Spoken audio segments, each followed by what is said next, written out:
કબીર મુક્ત આશ્રમ કેલિયા ખાતે મહંત શ્રી સુમરનદાસ સાહેબની મૂર્તિ પ્રતિષ્ઠા તથા આરતી તેમજ ભોજન ભંડારો યોજાયો.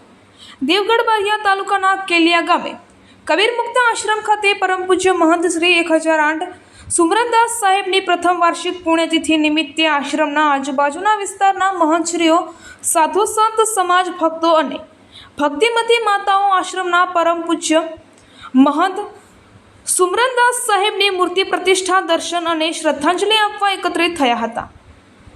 પરમ પૂજ્ય બાપુની મૂર્તિ ભેષાણ ભક્ત પરિવાર દ્વારા બનાવીને સ્થાપિત કરવામાં આવી હતી. ગુરુ ગાદીના મહંત પરમ પૂજ્ય 1008 પ્રીતમદાસ સાહેબ દ્વારા આરતીનો કાર્યક્રમ સંપન્ન થયો હતો. ભાવિક ભક્તોનો ત્રિગુણાત્મક સહકાર, પૂજ્ય બાપુની હૃદયસ્થ સેવા, તેમની આધ્યાત્મિક આનંદની અનુભૂતિ, સાનિધ્ય હૃદય સ્પર્શ રહ્યા.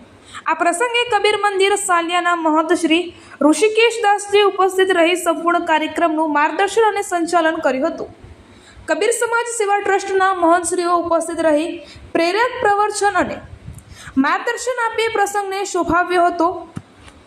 ગુજરાત સરકારના માનનીય મંત્રી શ્રી બચુભાઈ ખાબડ સાહેબ ઉપસ્થિત રહી બાપુના જીવનની ઝાંખી કરાવી હતી. મંત્રી સાહેબનું ઉદ્બોધન માનનીય રહ્યું હતું.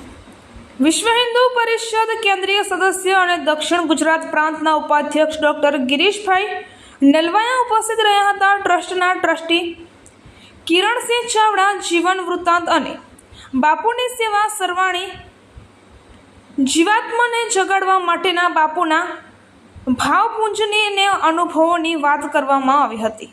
ખાસ ઉપસ્થિત ભેષાણ પરિવાર અને વિસાવદરના ધારાસભ્ય શ્રી ભૂપતભાઈનું સન્માન કરવામાં આવ્યું હતું. આ ઉપસ્થિત મહંતો, સંતો, સાધુશ્રીઓને કેલિયા કબીર મંદિરના વર્તમાન મહંત શ્રી ગુરુપ્રસાદ તથા પ્રવીણ પટેલ દ્વારા પુષ્પમાળા, શાલ અને રોકડ ભેટ સોગાદ આપી સન્માન કરવામાં આવ્યું હતું. રિપોર્ટર ચંદુભાઈ મોહનિયા.